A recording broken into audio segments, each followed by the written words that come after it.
Fala turma, tudo bem? Rafael Quirino na área, trazendo para você mais um conteúdo do nosso projeto Plantão Sem Segredo ou Plantões Sem Segredo. Todos os temas voltados para você dominar o seu plantão, para que você se torne um profissional da enfermagem de elite. Lembrando que esse conteúdo ele é útil para você que já é formado há muito tempo, tanto enfermeiro como técnico de enfermagem, que quer relembrar alguns assuntos, que quer se atualizar. Afinal, a área da saúde não é uma ciência exata, ela é uma ciência dinâmica que está em constante transformação. Temos também alguns assuntos aí para você que é estudante. É muito importante que você, ainda quando estudante, tanto da graduação, tanto do curso técnico, também da pós-graduação, está querendo ali se inteirar de algum assunto que você com certeza não viu no seu sistema de ensino. Afinal, nossas aulas têm um diferencial. São aulas práticas, são aulas que ensinam você a trabalhar.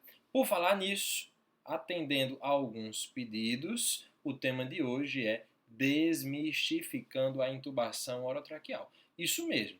Muitas vezes a gente se depara com a seguinte situação: o paciente tem um rebaixamento do nível de consciência, tem uma descompensação respiratória, e a equipe, o médico, o fisioterapeuta, seu colega enfermeiro, o técnico de enfermagem diz o seguinte: está na hora de intubar o paciente. Ou então diz o seguinte: aquele paciente vai precisar ser intubado. Vamos preparar o material. E geralmente você que não tem ali muita experiência ou experiência zero, você se depara com uma dúvida. Geralmente você quer sair correndo, você quer fazer alguma pergunta sobre que material vai preparar, onde é que está o material. Em alguns casos você tem vergonha de fazer essa pergunta ao seu colega, porque tem medo de receber críticas, quem sabe até mesmo de ser demitido. Enfim, certo? Se você está inserido nesse contexto, bem-vindo, porque essa aula foi preparada completamente para você, tá certo? Então, vamos aqui, sem perder tempo, aprender como desenvolver a habilidade de preparar esse material. Estou trazendo para você dica prática, tá certo? Dicas que você só vê aqui no nosso curso, no nosso projeto Plantões Sem Segredos, tá bom? Antes de mais nada, lembrando a você, eu sou enfermeiro, né? Sou graduado pela Faculdade Santa Maria, na cidade de Cajazeira, desde o ano de 2007. Deixa eu só mudar aqui a cor da nossa caneta branca, tá? Sou pós-graduado em urgência e emergência, tá bom? Sou coach de desempenho acadêmico, ensino a você técnicas de como aprender a aprender, tá bom? Também atuo como coach de desenvolvimento pessoal e profissional. Sou atualmente servidor público na Prefeitura Municipal de Fortaleza, atuando especificamente no Hospital IJF, tá bom? Também sou professor de cursos de capacitação, pós-graduação, graduação, já acompanhei alunos na área da preceptoria, ok? E atualmente também dou aula, ministro aulas para preparatórios para concursos e seleções, tá bom? Então, a primeira dica que eu trago aqui para você é: se você se deparar com a situação em que olham para você e dizem, fulano, cicrano, prepara o material, porque nós vamos ter que intubar o paciente do leito 20. E aí? O que é que vai acontecer com você? Bom, a dica que eu trago para você é: faça um atlas nesse momento. Faça um protocolo atlas, tá bom? Que isso vai ajudar bastante você para ter um desempenho melhor nesse momento, para que você não tenha nenhuma dúvida diante dessa situação. Bom, aí você pode estar me dizendo: Rafael, não estou entendendo nada. O que é que tem a ver Atlas com a intubação orotraqueal? Bom, Atlas ele foi um deus grego, né, da mitologia grega, né, que baseado nas letras, tá bom? Baseado nas letras, eu resolvi criar, baseado nas letras, em cada letra do nome Atlas, eu resolvi criar um termo mnemônico para facilitar a sua memorização e a minha também, porque eu tenho uma certa também deficiência de memorizar algumas coisas, alguns passos, alguns protocolos, ok? E eu tenho uma facilidade muito grande de memorizar através da associação, de palavras, através da criação de termos mnemônicos. Muitas vezes eu não crio, eu colo de algumas literaturas. Isso é muito normal. A finalidade é aprender, tá bom? Então, nós vamos aqui fazer o que? O atlas no nosso paciente. O que é um termo mnemônico? Lembrando, é um termo, é uma palavra criada onde cada letra tem a finalidade de facilitar a nossa memorização. Né? Então eu tenho a letra A, a letra T, a letra L, a letra A de novo e a letra S. Vamos aqui a elas, a letra A. Letra A de ambu, eu vou ter que preparar o ambu. Tá? Eu vou precisar de ambu, tá bom? Então a letra A, um dos materiais que eu vou ter que preparar é o ambu. Lembrando que ambu é um nome comercial, né? Nós chamamos de bolsa, válvula, máscara, mas para facilitar a nossa aula aqui, eu vou decidir chamar de ambu mesmo assim, tá certo?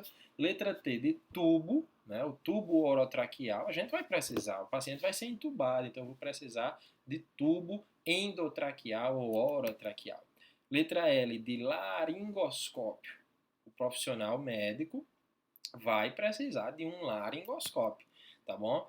Mais uma vez a letra A de aspirador, você vai precisar de montar o aspirador. Na grande maioria das vezes esse paciente está secretivo, ou após a intubação ele apresenta a eliminação de secreção através da via aérea, bem como também através do resíduo gástrico. Então, para manter a via aérea pérvia, evitar broncoaspiração, uma futura pneumonia, obstrução de via aérea, dificuldade de visualização da via aérea para o profissional que vai intubar, nós vamos precisar de um aspirador. E letra S de seringas. Nós vamos precisar de seringas para fazer medicação, para inflar o cuff do tubo orotraqueal, ok? Então vamos aqui detalhar cada um desses itens, beleza? Bom, espero que agora você tenha entendido o que é que eu quis dizer com o nome Atlas, beleza? Bom, ambu. Ambu vai servir para quê? Para ventilar o nosso paciente, né? Então, é muito importante que a gente tenha o ambu completamente montado, certo? Ele todo montado, eu vou ter a bolsa, né? Tá aqui a nossa bolsa, ó, tá bom? Eu vou ter também a máscara, tá certo? Então as máscaras são de N tamanhos, tá bom? Ó, variados tamanhos, né? Conforme aí o perfil do paciente. O ideal é que a gente tenha um saco reservatório, tá aqui o saco reservatório, muito importante para administrar 100% de oxigênio ao paciente, para que ele aproveite 100% do oxigênio. E o catéter, ou látex, né, tem a finalidade aqui de conectar o nosso dispositivo, a bolsa aqui, ó, com a fonte de oxigênio. Então eu preciso do látex. Em algumas instituições, em alguns setores, nós não teremos esse ambu completo. Geralmente, em alguns casos, nós vamos ter a ausência do saco reservatório. Não significa dizer que eu fico impedido de utilizar esse equipamento, tá bom? Nós vamos administrar a ventilação e a oxigenação através dele mesmo assim, tá certo? Mas o ideal é que a gente tenha um saco reservatório, tá bom? Então eu vou preparar o meu ambu, separar o meu ambu, eu vou ligar ele a uma fonte de oxigênio, de preferência ao máximo que aquele dispositivo me permite. Geralmente são 15 ml por minuto, quando a gente vai fazer esse procedimento. É um paciente que está grave, tá bom? E é muito importante, principalmente nos dias atuais, que tenhamos um filtro EPA, tá certo? Então, olha aqui o filtro, né? Muito importante que a gente tenha a presença desse dispositivo, tá bom? Para administrar ao nosso paciente, ok? Uma dúvida que surge muito é: quanto eu devo ventilar? Rápido, lento? Bom, a gente sabe que o paciente estando entubado, o ideal é que você ventile, faça uma ventilação a cada 6 segundos. Agora, quanto que eu vou ventilar o paciente em termos de apertar o ambu? Eu aperto o ambu todo, né? Eu aperto só a metade, eu aperto só uma parte da bolsa. Bom, o ideal é que você ventile o necessário, o suficiente para que você perceba a expansão do tórax, tá bom? Então, quando você ventila, se você ventila mais ou menos até a metade do ambu, só a metade da bolsa, e aí ao ventilar você percebe que o paciente tem uma boa elevação do tórax, não precisa você apertar, pressionar a bolsa do dispositivo completamente, tá bom? Então você vê ali até um máximo onde é perceptível a boa elevação do tórax do seu paciente. Por quê? Porque se você ventilar demais, você pode causar um barotrauma, né? Um rompimento dos alvéolos. E nós não queremos isso. Se você ventilar de menos, eu vou causar uma hipoventilação no meu paciente, agravando ainda mais, por exemplo, o quadro de insuficiência respiratória, né? Então aqui, para vocês terem mais uma ideia de como é que fica o posicionamento do filtro, é importante, nós estamos tendo casos cada vez em maior número, né, do Covid, tá bom? Então é importante que a gente tenha o filtro EPA à disposição para conectar até mesmo, não necessariamente o paciente estando entubado, até mesmo com a máscara, tá certo? É fundamental. Então ele estaria nesse posicionamento aqui.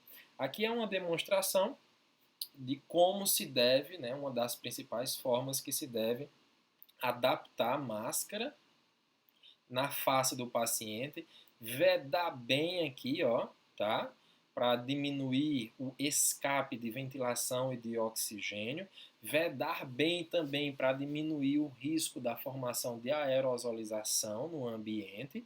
Não é proibido ventilar o paciente com a bolsa válvula máscara no paciente com COVID, tá? Desde que ela esteja 100% vedada, então é importante que nesse momento tenha um profissional apenas para vedar a máscara junto à face do paciente e outro para ambusar. Na ausência, na impossibilidade da presença desses dois profissionais, então não é interessante fazer a ventilação pelo risco de formação de aerossóis no ambiente, podendo vir a contaminar a equipe. Mas nós também temos o fato de que a equipe estando equipada, né, com os equipamentos de proteção individual, como manda o figurino, os protocolos, então também está tranquilo, tá bom? E aqui também, ó, os dedos aqui do profissional segurando bem a região da mandíbula é fundamental para manter a via aérea aberta e assim a gente ter 100% de aproveitamento nessa ventilação. Bom, nós acabamos de ver a letra A, né, que do Atlas, que é o ambu. Bom, eu também vou precisar, eu fico imaginando, vou precisar de que mais? Bom, Atlas, segunda letra T, de tubo endotraqueal. Bom, vou precisar de um tubo, é óbvio, para o profissional médico realizar a intubação, a via aérea definitiva. Então é muito importante que você pergunte qual o tamanho que o profissional deseja utilizar, né? Nós temos aí tamanho 6, 6,5, 7, 7,5, 8, 8,5, enfim. Então é muito importante fazer essa pergunta e a partir do momento que ele determina uma numeração, vamos imaginar, ele diz eu quero um tamanho 8, né? Então no mínimo aí é um adulto. Sugiro que você, além do número solicitado, você pegue mais 2 para que você fique com 3 de reserva ali diante de uma necessidade, porque quando ele dá uma numeração, é baseado em alguns fatores, como o tamanho do paciente, dificuldade de visualização da via aérea, né? Uma certa experiência de já ter tentado entubar aquele paciente com aquele número, mas às vezes quando se abre a via aérea, se inicia as tentativas, ele identifica que é necessário um tamanho maior ou menor, e daí vem uma sugestão, né? Então por isso que eu coloco aqui, ó, sugiro pegar 3 opções. Um do tamanho solicitado, ou seja, ele solicitou o tamanho 8, beleza. Um do tamanho maior, então 8,5, as numerações são a cada meio, a cada 0,5, e o outro do tamanho menor. Então você vai pegar um 7,5. Rafael, não tenho esses na unidade, então tenta ver o que é que você pode pegar de opção. No mínimo é importante você pegar 2, certo? Nem que seja 2 do tamanho solicitado. Então 2 tubos de tamanho número 8, certo? Isso É fundamental, tá bom? Que a gente se prepare. Às vezes você entrega o dispositivo, o cuff é perfurado ali na arcada dentária, um profissional médico tentou entubar e o dispositivo foi para a via digestiva, ele foi contaminado na via digestiva, claro, então o médico não pode reutilizar esse equipamento, então você tem outro rápido ali para entregar. Para você não perder tempo de, não deu certo esse tubo, eu quero outro, o paciente está se agravando, rebaixou, a medicação já está fazendo efeito, bloqueador neuromuscular já fez efeito, e então o risco de demora é agressivo para a sobrevida do paciente. Aí você vai perder tempo tendo que pegar outro. Então você já deixa ali o equipamento na sua disposição. Eu gosto de ter 3 à minha disposição. Um já está na mão do profissional, os outros 2 estão ali do meu lado. Se usar bem, se não usar, não precisa abrir a embalagem, por exemplo, né? Tá? Mas se for possível, você abre e não tem nenhum problema, tá bom? E é importante testar o cuff, tá bom? Testar o cuff, deixa eu só apagar aqui para facilitar aqui a visualização. Aqui minha caneta, deixa eu mudar aqui também a cor. Pronto. Azul agora, pronto. Então, é muito importante também a questão do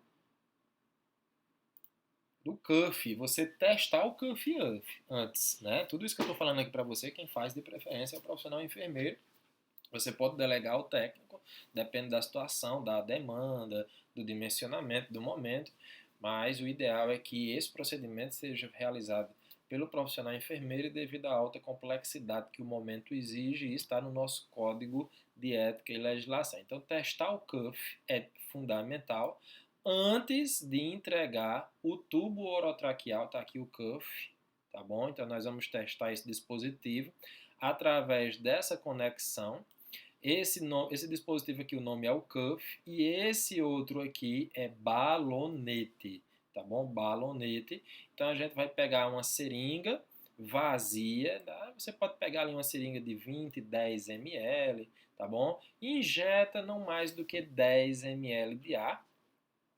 Aqui, você conecta aqui, esse dispositivo é um pino, você tem que conectar a seringa aqui e encaixar bem a seringa, não é só encostar, e encaixar, fazer uma pressão, e aí você injeta no mínimo 10, no mínimo não, o ideal, tá bom, 10 ml de ar, 10 ml de ar. Isso tudo dentro da embalagem, você vai manter a esterilidade do tubo orotraqueal, tá certo? Você só expõe essa região aqui, o balonete.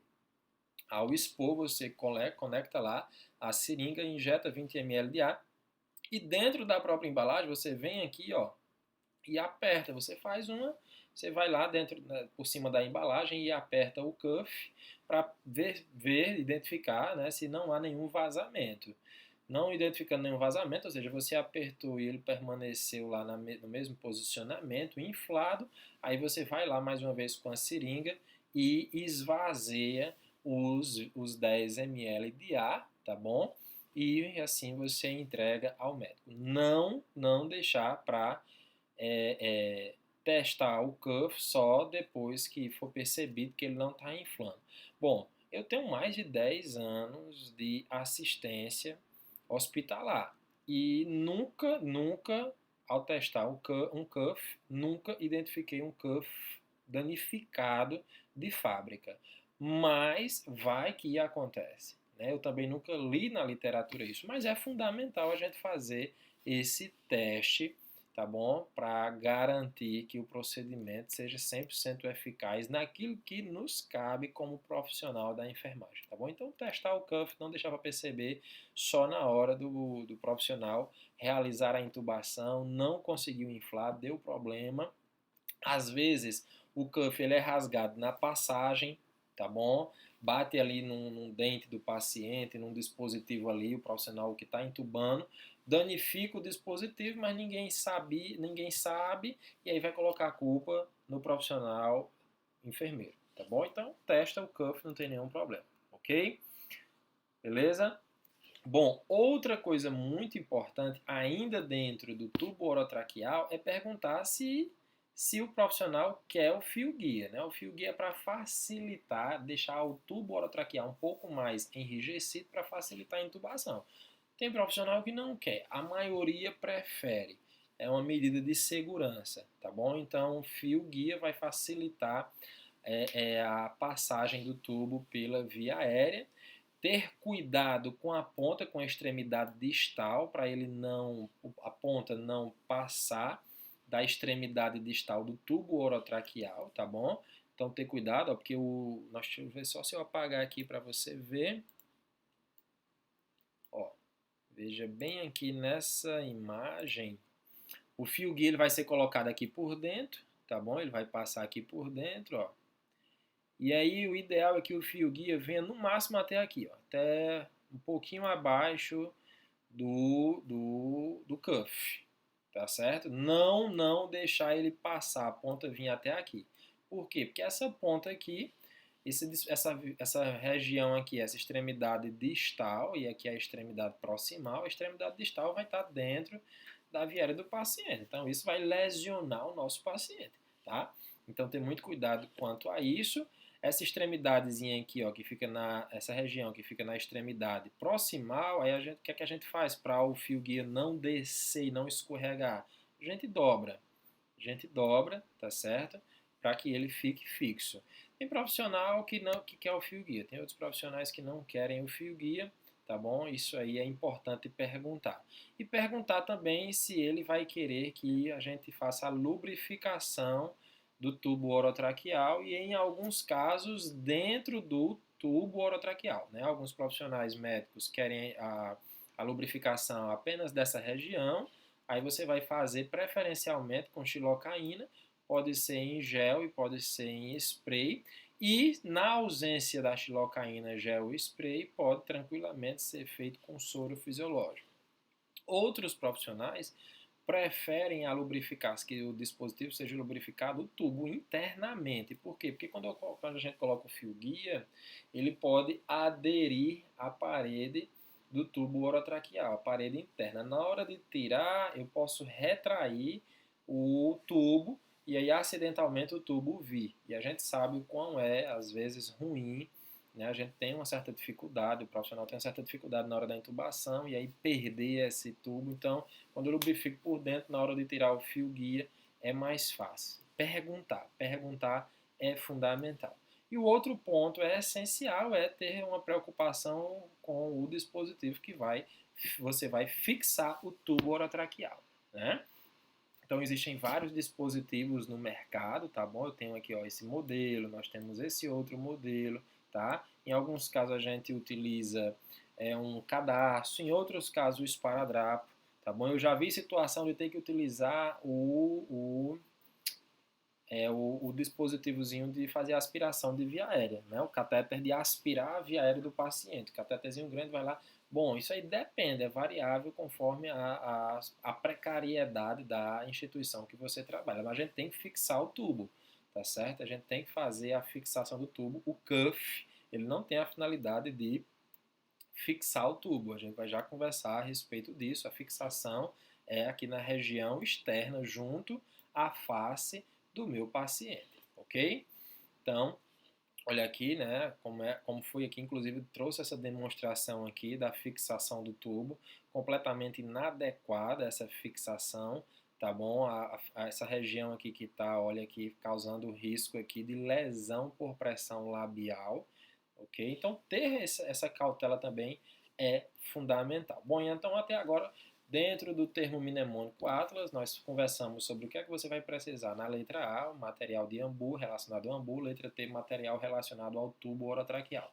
Na letra L, material relacionado ao laringoscópio. Laringoscópio, recomendo a prática de testar sempre no início do seu plantão, porque também é outro equipamento que você pode se deparar com a falha apenas no momento da utilização, e isso é inadmissível, tá certo? Então, tem um laringoscópio na sua instituição, faça o teste. Lembrando que nós temos o laringoscópio, ele é composto de duas partes, ele tem composto pelo cabo e pela lâmina. É dentro do cabo que nós temos as pilhas, né? Então, às vezes, quando você vai testar, a lanterna não acende, dá até para visualizar aqui, ó, nessa imagem aqui de cima, onde tem essa foto, a lanterna acesa, né? Então, às vezes ela não acende porque a pilha está fraca, ou então ela acende, mas acende também com a intensidade muito baixa, a pilha acabou, a conexão aqui está desgastada, tá certo? Então não há essa conexão de forma adequada.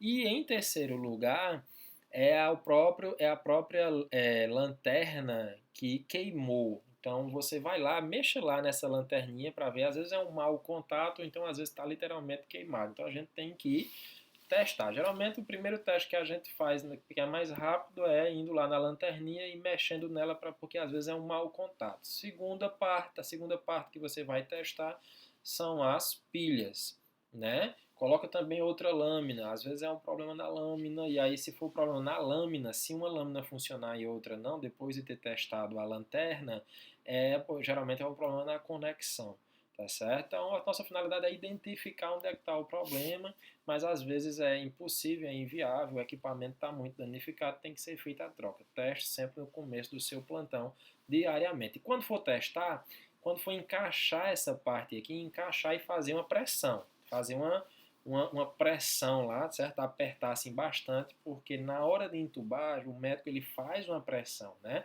Ele está segurando lá a via aérea com a mão e às vezes gera-se com essa pressão, gera-se um mau contato e a lanterna apaga. Então também fazer, não só encaixar e fazer essa pressão. Perguntar é muito importante o que é que o médico quer, se ele quer uma lâmina, nós temos de dois tipos e cada tipo de vários tamanhos. Se ele quer uma lâmina curva ou uma lâmina reta.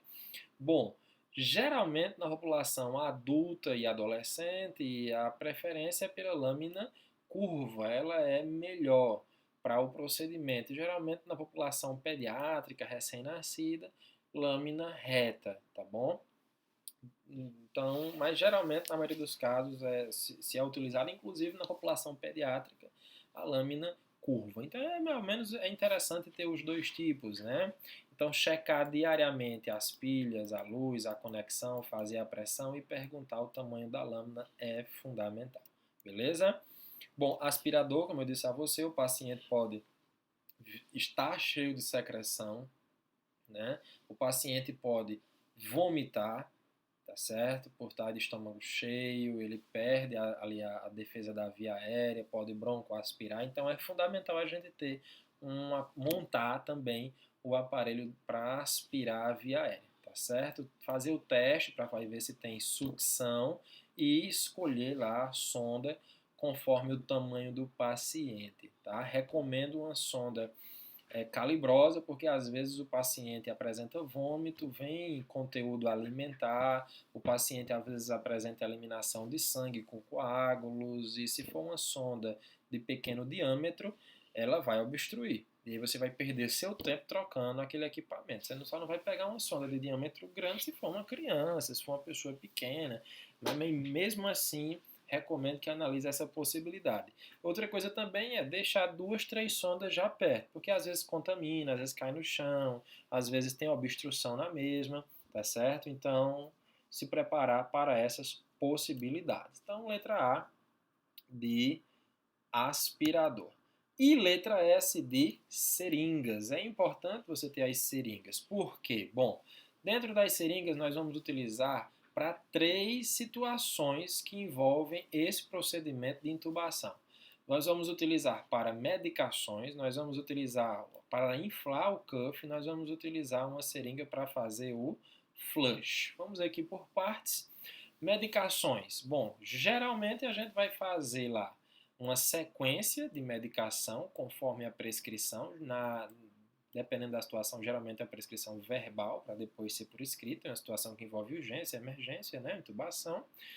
E aí a sequência das medicações, a gente vai fazer depois aqui uma aula para você, só para você entender o passo a passo dessas medicações, quanto que você deve aspirar, geralmente quanto que é solicitado para ser administrado, tá certo? A gente vai ter uma aula só sobre isso, mas aqui eu resolvi fazer um pequeno resumo da sequência das medicações para a intubação, Geralmente, a primeira medicação é um opioide, tá bom? Depois vem um hipnótico e depois vem um bloqueador neuromuscular. É muito importante que essas seringas elas sejam todas identificadas, certo? Tem instituição que tem a etiqueta própria, tem outra que não tem, então você vai fazer lá uma identificação, por exemplo, com esparadrapo, escrever para não ter erro, né, na área da segurança aí do paciente, isso é fundamental.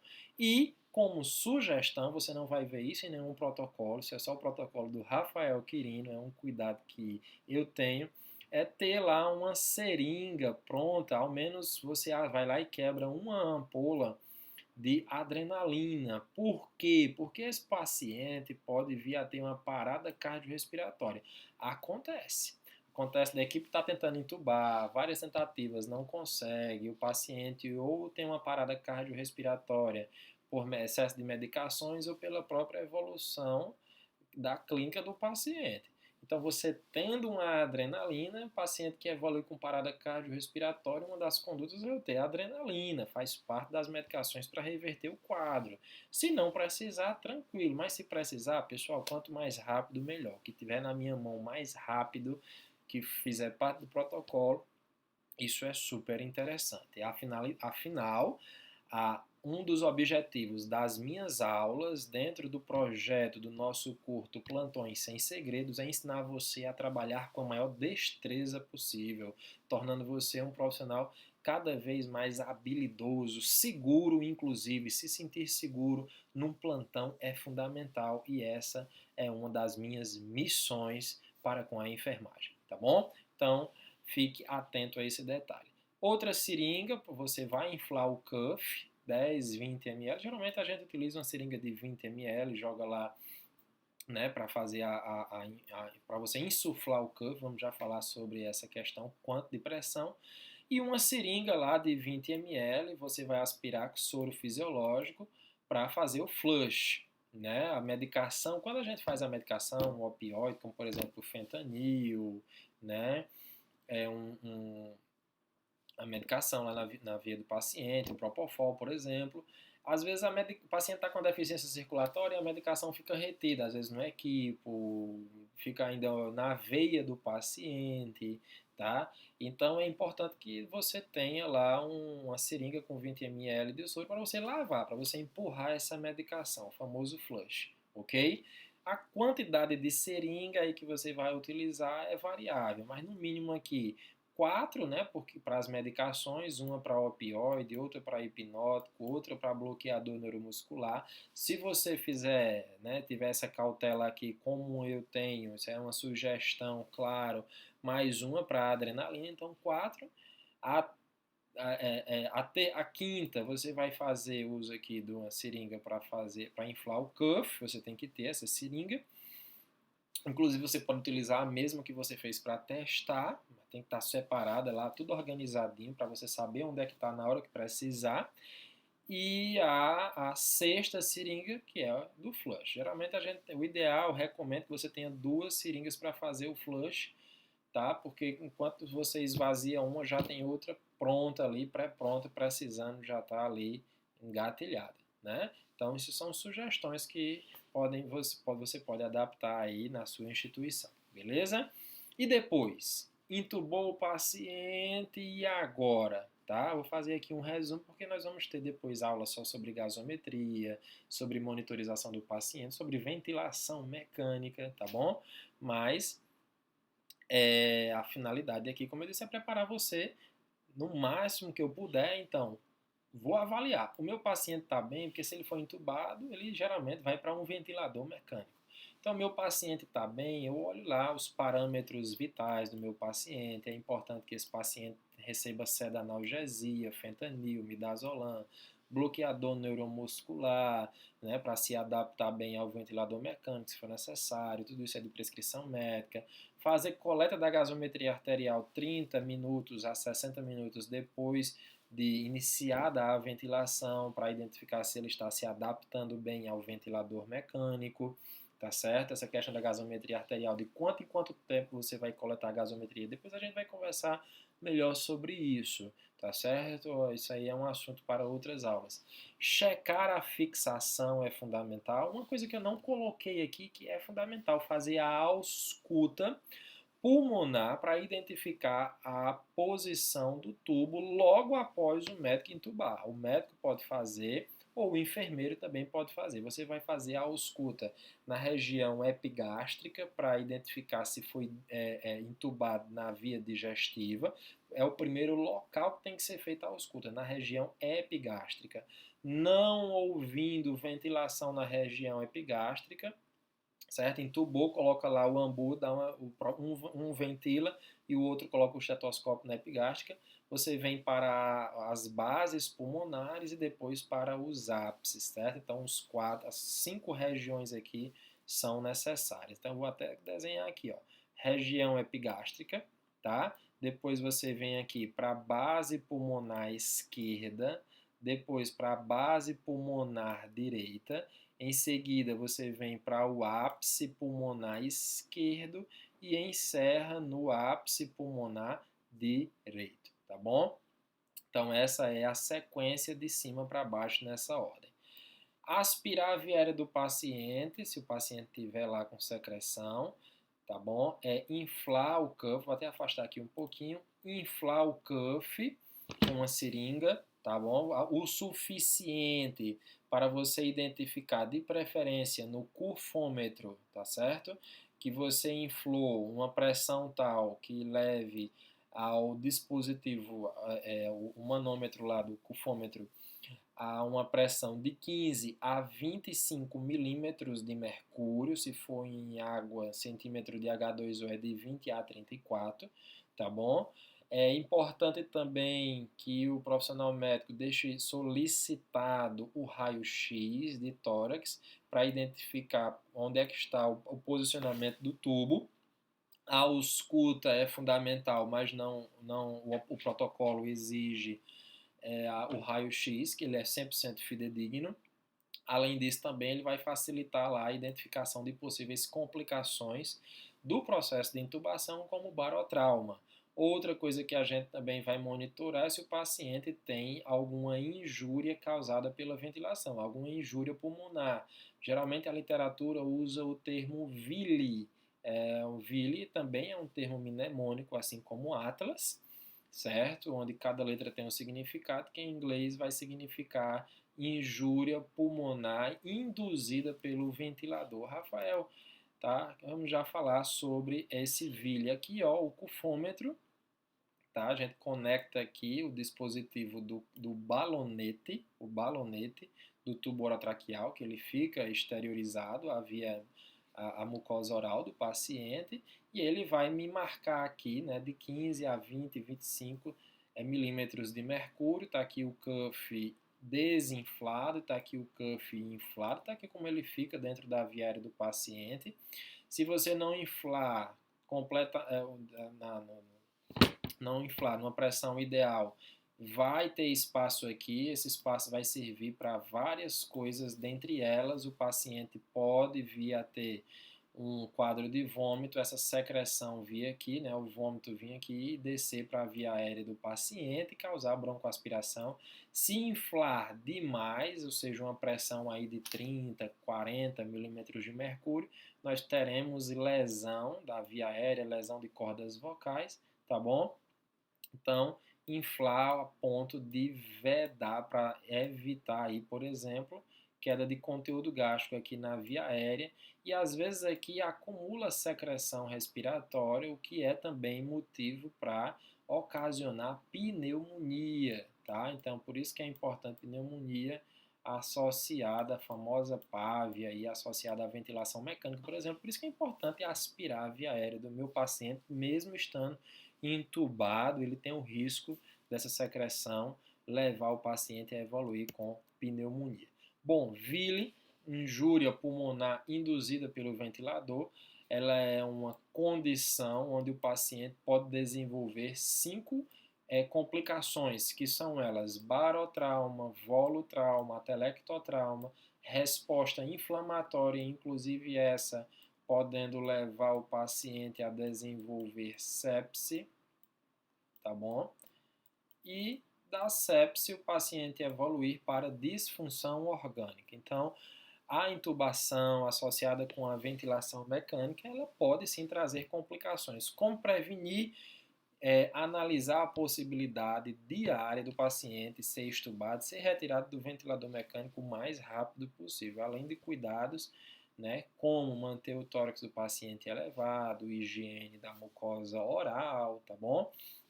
Diminuição dos parâmetros, tornando o paciente cada vez menos dependente do ventilador. Paciente que não se adapta ao ventilador. Não sei se você já se deparou com essa situação. Intubou, iniciou a ventilação e o paciente, a equipe diz, o paciente está brigando com o ventilador. O paciente está ali reagindo, está taquidispneico, está dessaturando. Se você se deparou com essa situação e foi sua primeira vez, provavelmente você teve uma reação que, né, deve ter causado um certo susto, medo, temor, ansiedade. Bom, o que é que nós vamos fazer com o paciente? Dope o seu paciente. Exatamente, dope o seu paciente. Só que, mais uma vez, o dope o seu paciente não é deixar ele dopado. Nós vamos utilizar 4 letras para tentar identificar de onde é que vem a causa dessa não adaptação ao ventilador mecânico. Bom, como eu disse a você, nós ainda teremos uma aula aqui só sobre ventilação mecânica, do básico ao avançado, tá bom? Contudo, nós precisamos falar um pouco aqui já para deixar você também preparado para essa situação. Bom, dope o paciente, cada letra tem um significado. Quais as possíveis causas, então, do paciente não estar se adaptando ao ventilador mecânico? Bom, pode ser um D de deslocamento do tubo. O tubo pode ter se deslocado, o paciente ter se auto-estubado, a gente chama de estubação acidental. O tubo ele tem que ficar na região da carina, entre o brônquio direito e esquerdo, né, para ventilar os 2 pulmões. Pode acontecer de o paciente ter sofrido o que nós chamamos de intubação seletiva acidental, o tubo ter ido apenas para o lado direito, para o lado esquerdo. Então isso tem que ser analisado, da importância do raio-x, tá? Letra O de DOP, o seu paciente podemos estar diante de uma O de obstrução da via aérea, obstrução por sangue, né? O paciente pode ter formado uma rolha, daí a importância da gente estar aspirando o paciente sempre que ele apresentar ruído adventício também, ok? Ele pode, letra P de DOP, o seu paciente, ele pode estar apresentando algum problema pulmonar, né? Como um ruído adventício causado por uma crise de asma. Tá bom? Então, o nosso paciente pode estar com um problema muito grave, né, de barotrauma. Ele pode ter sofrido um barotrauma na hora de alguém ter hiperventilado esse paciente, tá certo? Então, exame de imagem aí também vai ser fundamental. A ausculta pulmonar também vai auxiliar bastante. A gasometria arterial do paciente vai auxiliar bastante. Mas a gente precisa investigar a partir de uma sequência de eventos. Eu não posso ficar imaginando o que seja, então por isso que eu estou dando essa dica aqui a você. Utilize o termo DOP para procurar fazer a investigação da causa da não adaptação do paciente ao ventilador mecânico. E por último, letra E de equipamento. O problema pode estar no equipamento, sim. Eu já me deparei com situações em que o equipamento que está falho é o ventilador mecânico. Quando a gente troca o ventilador, o paciente se adapta e fica tudo bem. Pode ser um problema no tubo orotraqueal, o cuff está furado. Pode ser um problema da fonte de oxigênio e você ter que trocar a fonte de oxigênio, o local em que está saindo o oxigênio. Enfim, a gente tem que fazer essa investigação, ok? Então isso é fundamental para você ajudar aí na sobrevida do paciente, diminuindo cada vez mais as chances do surgimento dos eventos adversos, oferecendo uma assistência mais humana, de maior qualidade, mais segura e se destacando com certeza como um profissional ímpar daquele plantão. Tá? Você vai se tornar uma referência seguindo aqui as minhas dicas. Outro ponto muito importante, comunicação em alça fechada. Se na sua instituição não existe essa cultura, eu sugiro que leve essa cultura que faz parte dos protocolos de segurança internacionais do nosso paciente. A comunicação ineficaz está entre as causas raízes de mais de 70% dos erros na área da saúde. E assim, a comunicação efetiva é fundamental para melhorar a segurança. Como? Através da comunicação em alça fechada. Ela é uma comunicação verbal, né, que é repetida para o solicitante, de forma a confirmar aquilo que foi pedido e fazer uma checagem dupla ou dupla checagem. Como é que acontece? Vamos imaginar aqui que eu estou no plantão com você e você me pede que eu administre sei lá, cheque o tubo orotraqueal do paciente, o cuff. Você me solicita. E aí, quando você me solicita, eu checo e fico calado. Você não sabe, então, se eu chequei. Você, Rafael, mas tem que ver. Não, não dá para ver. Uma situação estressante, meu foco é um, seu foco é outro. Então, o ideal é que eu cheque e diga a você, em tom de voz alto, tubo orotraqueal checado, cuff checado, certo? Medicação preparada, medicação feita, adrenalina feita, flush feito, membro elevado. Então tem que haver essa comunicação em alça fechada, que é o que você pede, eu faço, mas eu confirmo através dessa exposição verbal. Outra coisa muito importante para melhorar também é o que a gente dá o nome de briefing e debriefing. São termos em inglês, onde briefing é um bate-papo antes, certo? É um direcionamento de funções antes de acontecer algum evento. Então vamos imaginar, vai entubar, Rafael vai ficar responsável pelo equipamento. Vamos imaginar aqui, a Atlas, eu tenho 5 colegas aqui, então Rafael vai ficar com a letra A, Fernanda vai ficar com a letra T, Raimundo vai ficar com a letra S, entendeu? Então é o briefing, é esse bate-papo. E como é que vai ser? Então é uma espécie de educação, de treinamento ali no início do plantão. Isso é fundamental. E o debriefing é o que a gente chama de conversar após o evento, para discutir o que foi que houve de errado, com a finalidade de fazer os devidos consertos, as devidas soluções, trazer as devidas soluções para que aqueles problemas que aconteceram durante a intubação, aquelas falhas, possam não acontecer mais. E se aconteçam, que elas aconteçam minimamente. Tá? Daí a importância da gente ter numa instituição exercícios de simulação. Simulação é fundamental, né? Utilizando, inclusive, se for possível, vídeo, a gente pode gravar aquela simulação. Por quê? Porque posteriormente a gente vai avaliar. A finalidade é melhorar a qualidade da assistência, tá certo? Bom, vamos aqui então para a nossa revisão, que foi que nós vimos aqui no decorrer da aula de hoje. Nós vimos aqui quais são os passos fundamentais para o processo de intubação, utilizando o termo técnico Atlas. Nós vimos aqui o que devemos fazer depois, fazer a monitorização do paciente, gasometria, checar o posicionamento do tubo orotraqueal, por exemplo, através da ausculta.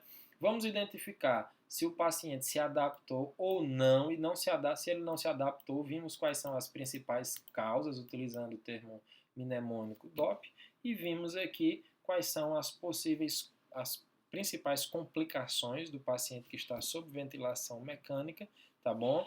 E, inclusive, como melhorar essa assistência através da comunicação em alça fechada, briefing, debriefing e treinamento simulado constante, ok? Bom, essa foi mais uma aula do nosso projeto, nosso curso Dominando o Plantão, Plantão Sem Segredos. A finalidade é trazer um conhecimento prático para você, que provavelmente você não tenha visto no seu período de graduação, de formação técnica, tá? Geralmente, os nossos conteúdos aqui, desse nosso projeto, são muito práticos a ponto de você só poder ter acesso quando você começa a trabalhar. Então, eu resolvi identifiquei essa minha missão, faz parte dos meus projetos de missão de vida, missão profissional, missão como enfermeiro, é trazer essa informação para você, tornando você um profissional mais competente, com maior qualidade, oferecendo uma assistência mais humana, mais segura, tá bom? E se tornando, inclusive, um profissional mais seguro, né? Se tornando um profissional mais qualificado aí de destaque durante o seu plantão. Beleza? Sucesso, mas lembre-se que sucesso não é dom, sucesso é músculo. Um forte abraço.